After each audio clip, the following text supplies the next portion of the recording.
I can't really remember. I can't remember. What about your neighborhood? Well, we had a quite large neighborhood, colored neighborhood. Yes, I will call them colored because that's what we called them in those days. And we had a rather large colored neighborhood on both sides of the street. We had a couple of white people on one end. They were very, very, very friendly, you know. As friendly as we wanted each other to be, you know. Because my husband was always friendly with everybody, black and white. So, but it was a beautiful neighborhood. They gradually moved away when began to put businesses in the area. But until then, the Alice Blackwell, that was one of the deacons in the church.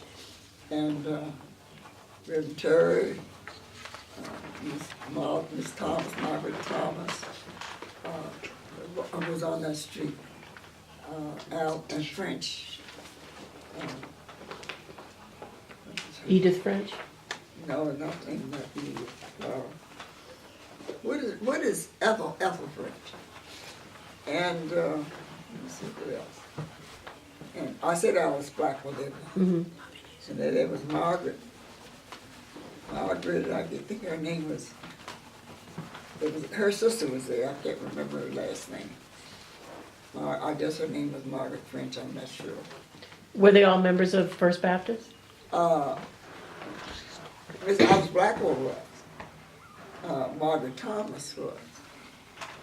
But I think they were the only ones that were really members because Ethel belonged to the Methodist Church. Some of them belonged to different churches in the area. There was Methodist Church there, below us, and then Merrifield. So those that didn't go to Merrifield, they went to the Methodist Church. I hear that drawing. I hear that on the mic.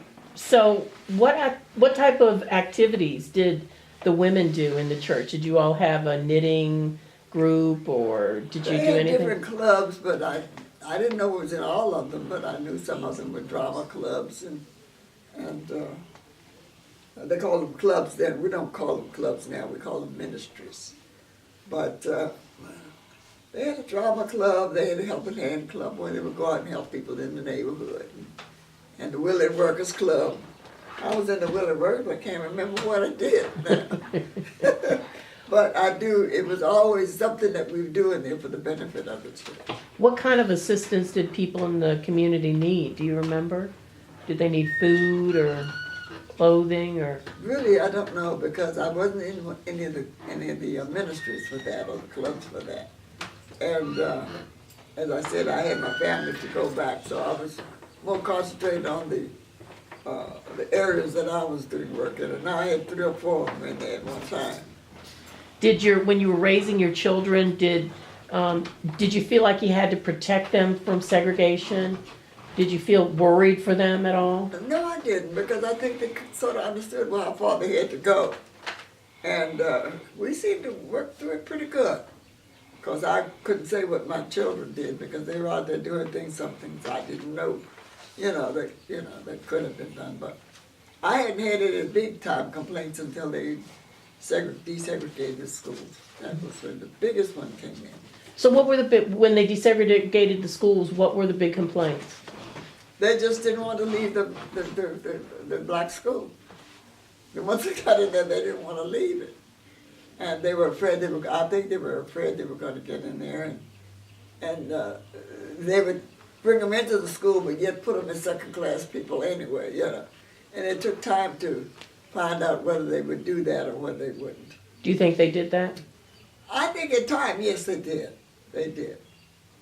They at least they were afraid of the learning material, like the books and the study material that they had to work with.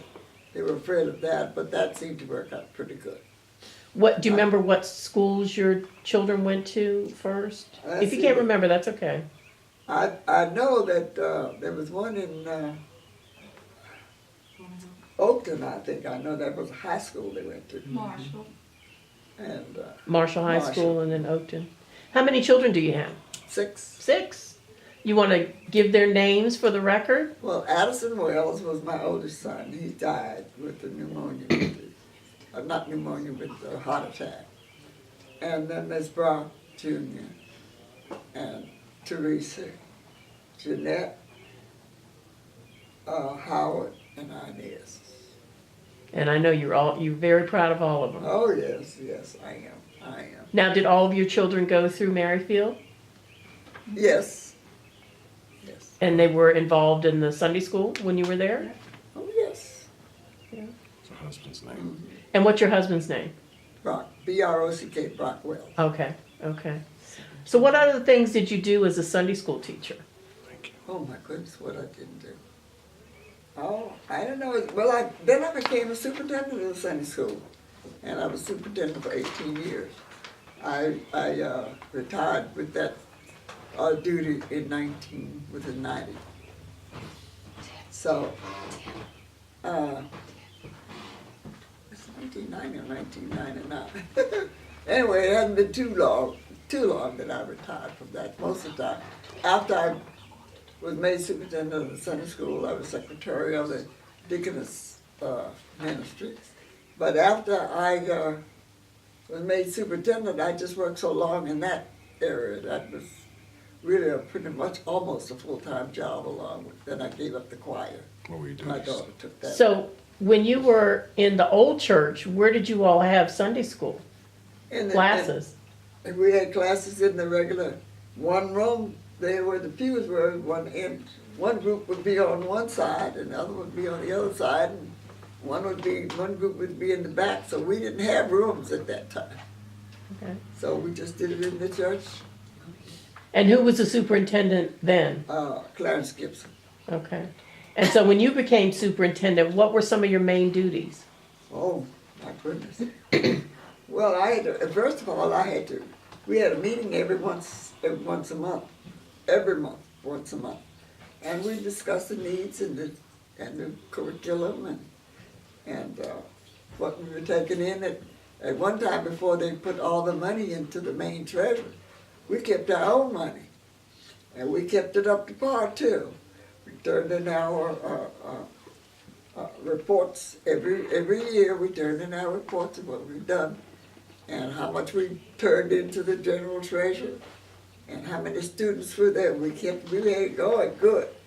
And then when our new pastor, Reverend Graham, came in, we decided he wanted it all in one treasury. So I gladly handed it over to him. But it was fun though. We were getting it down there. Every morning we would have our total amount, total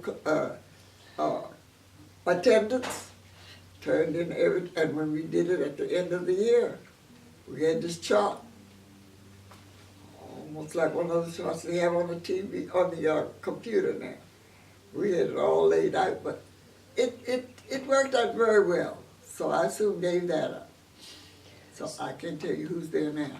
Because of segregation, I know the Sunday school used to sponsor a Sunday school outing every year. Yes, we did. I think some of the times you would go to Carl's Beach or Sparrows Beach, We went segregated beaches. Can you talk a little bit about those annual events?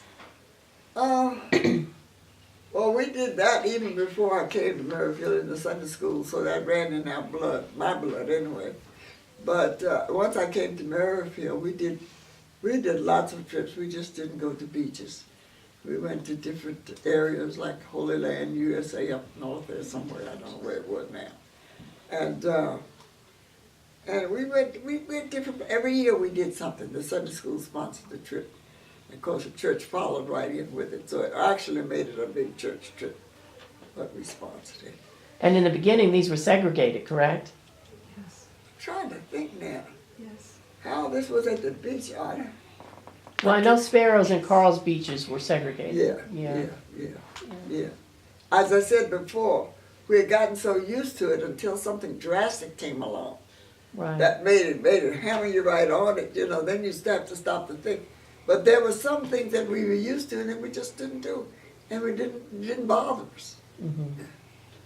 Talk more about Reverend Graham and then the other pastors. So let's talk about Reverend Graham. When Reverend Graham came to the church, what was that like?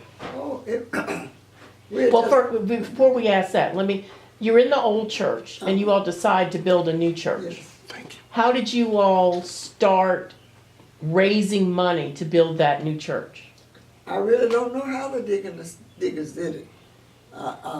Some of us did. I know my little group raised some money, but we didn't raise a lot. But I don't know how they did it, because I wasn't on the staff there, for that. So I don't know how they work with the money situation for that.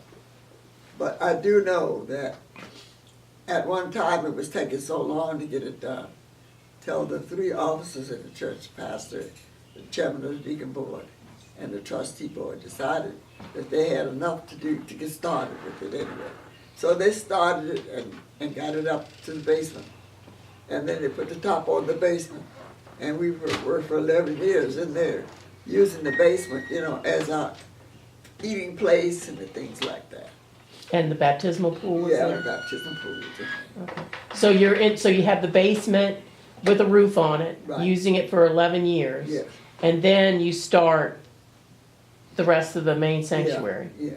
About what year was that? So, do you remember, so what year was it when they started the basement and digging out, do you remember? I really don't, I don't have, that's why I was wondering. Okay, that's If I okay, had that's some okay. information. No, that's fine. I probably. Well, we know that they marched in the new church in 1965. Yeah. So, what was that like, marching into the new church? Woo-hoo. It was something else. It was beautiful. It was beautiful. All our choirs were robed, and we marched in singing. And my little group marching right behind, I don't know what's behind the choir, the gospel messengers. But we were in there with one of them, but we felt we were just doing a big job with the rest of them, So that was just a experience I can't explain, because we waited so long to get in. So, did the association take part in that celebration? I don't know. I really